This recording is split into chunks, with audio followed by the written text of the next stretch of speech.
I'm 44 and I've been married to my 40-year-old wife Sally for 16 years. We have 2 children in elementary school.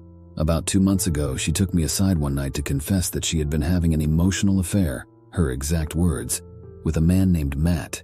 Matt has a kid around the same age as ours, and their meetup started as public space playdates. I was aware of Matt's existence and never felt concerned, as having friends of the opposite sex has never been an issue in our marriage. Until now. Sally and I have always been conscious of boundaries. Sally told me that Matt was polyamorous in his own relationship, and when she confessed her emotional feelings for him, Matt said that he felt the same way towards her, but that they needed to pause any further action and get my consent first. Basically, she was asking me to allow her to cheat on our marriage. I was totally floored when Sally told me this. I did my best to take in all the information calmly. None of this was completely out of the blue, though. We had discussed exploring non-monogamy in the past, but we had both agreed that it would be way into the future when the kids were adults and had left the nest, and that if there were extramarital relations, they would be entirely physical with no emotional aspect whatsoever. Just to clarify, this original conversation about opening up our marriage took place way before we met Matt. I'm almost certain that Sally and Matt's friendship didn't begin until at least a year and a half after she first mentioned non-monogamy as a possibility for us in the future. I had thought that was the end of that particular discussion for many years to come, so I was surprised that night when she asked for my consent to open our marriage. She wanted a physical and emotional connection with Matt, but she emphasized that she also wanted our primary relationship to remain intact. I asked Sally if she still held the same stance on not having emotional attachments, and she revealed that her opinion on that had changed.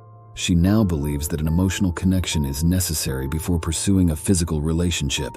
We talked about it, and I expressed that I may be open to this idea, but I needed some time to consider it.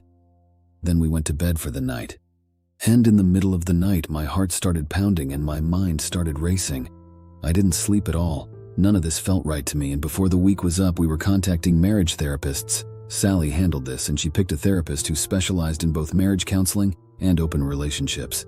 The topic of an open relationship in our therapy sessions eventually faded away, as it became evident during our first meeting that our marriage required more attention than considering the idea of opening it up. I also reached out to a longtime friend to get his advice. After telling him what had happened, he pointed out the obvious, that she was already cheating on me, being selfish and acting totally crazy. During this time, I found out that Sally was spending a lot of time with Matt. They would often go out for drinks or lunch together, and sometimes she would even stay at his house late at night to watch TV. She insisted they were just friends, and that there was nothing wrong happening between them. I was upset, but I wasn't in the right state of mind to ask her to stop. 2.5 weeks after her initial request to open up our marriage, which for me meant restless nights, loss of appetite, therapy sessions, and countless hours seeking support from my friend, I gave Sally an answer to her question. Hell no, absolutely not, no way. I told her she could pick me or him, but not both. Also, while you're figuring this out and we're going to therapy, I want you to cut off all contact with Matt. She refused to end their relationship, of course, insisting they were just friends. I argued that it was more than that, and she said she has the right to be friends with anyone she chose, and accused me of trying to be controlling. Over the course of the next 4 weeks, we attempted to maintain a civil relationship while working through our issues, but our disagreements only became more intense.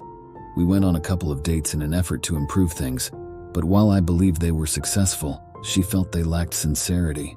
In the end, I think we were both correct. Our arguments continued to escalate. Both Sally and I sought out our own therapists. We also continued going to couples therapy together. Eventually, Sally began using the guest bedroom to sleep in at night.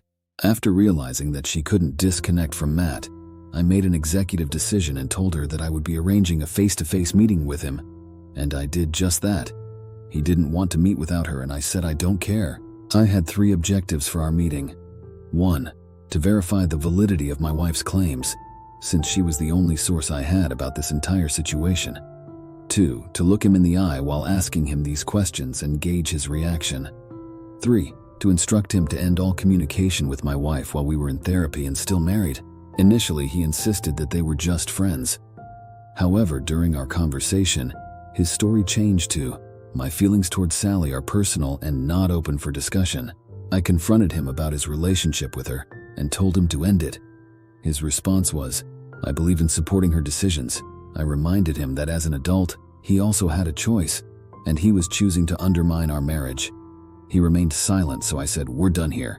Sally, who was there the whole time and felt incredibly embarrassed, blaming me for humiliating her.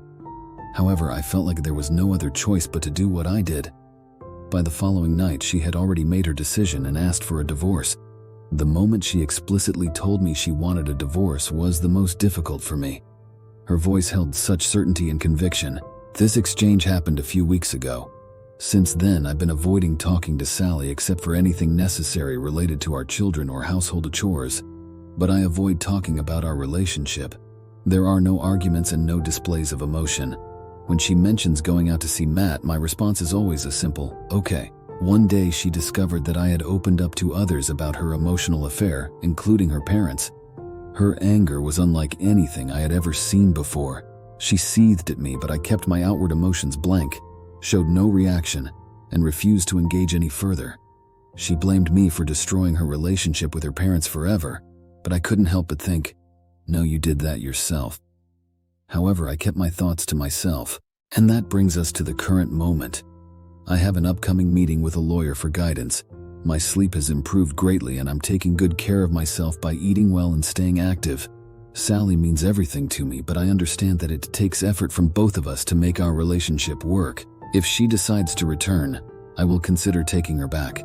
However, she would have to do a lot of introspection and convince me before I would easily accept her change of heart. But if she ultimately chooses not to come back, I must accept that and move forward with my life. Update. For weeks I fought to save our marriage and keep our family together. I wasn't exactly pleading for her to come back, but I was willing to do almost anything to convince her to work on things with me. Only later did I realize that this approach was actually counterproductive. I'm grateful that I put effort into trying to make our marriage work, but in the end, it was unsuccessful.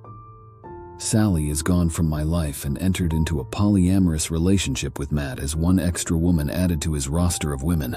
I hope she finds what she's looking for, but honestly, I don't see this ending well for her. Regardless, after everything I went through for us, she will have no place to come back to in my life. She's on her own now. Thanks for listening to my story.